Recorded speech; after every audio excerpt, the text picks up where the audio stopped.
आई आणि मावशी गौराई घरात घेऊन येत होत्या. त्यांच्या मागं आमची मुलं लुडबुड करत होती. किती सुंदर क्षण होता तो.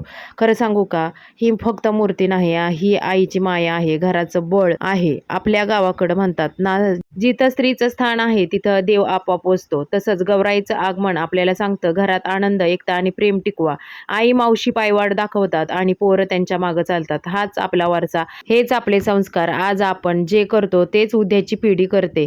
म्हणून गौराई आणणं म्हणजे फक्त सण करणं नाही, तर परंपरा जपणं, पोरांना मार्ग दाखवणं आणि घराघरात सुखशांती आणणं. आणि बघा बरं, ही गौराई फक्त 2 दिवसांची पाहुणी नाही, ती आपल्याला शिकवण देऊन जाते. एकमेकांवर विश्वास ठेवा, राग लोभ सोडा आणि घराघरात प्रेम जपा. पोरं लहान असली तरी त्यांच्या डोळ्यातून सारं काही टिपून घेतात. आपण आज जसं चालतो, जसं बोलतो तसंच ते शिकतात.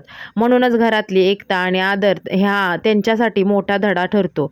गौराईचं आगमन आपल्याला सांगतं, खरी श्रीमंती पैसे किंवा दागिन्यात नाही, खरी श्रीमंती म्हणजे कुटुंब, एकत्र हसणं, एकमेकांना हात देणं. गौराई घरात आली म्हणजे फक्त आरती नाही, तर मनाला नवा उत्साह आणि नवी उमेद आणि नव्या पिढीला योग्य दिशा मिळते. कारण आयुष्याचा रस्ता नेहमी सोपा नसतो. कधी वळणं येतात, कधी चढ-उतार येतात. पण ज्या घरात संस्काराची ज्योत कायम पेटते, तिथं पोरं कधीच वाट चुकत नाहीत. आपल्या आई मावशी जशा धीरानं, प्रेमानं परंपरा जपत चालल्या, तसंच आपणही मुलांना दाखवलं पाहिजे संस्कृती कशी जगायची, नाती कशी जपायची.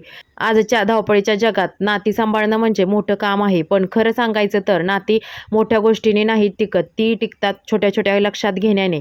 एक हसू, एक विचारपूस, एक प्रेमळ शब्द. गौराईचं आगमन आपल्याला हेच शिकवतं, नाती मनापासून जपा, कारण शेवटी घराचं सौंदर्य ते सोन्या-चांदीत नाही, तर एकमेकांसोबत उभं राहण्यात आहे. व्हिडिओ आवडला असल्यास लाईक करा, शेअर करा, चॅनलवर नवीन असल्यास सबस्क्राईब करायला विसरू नका. चला बाय.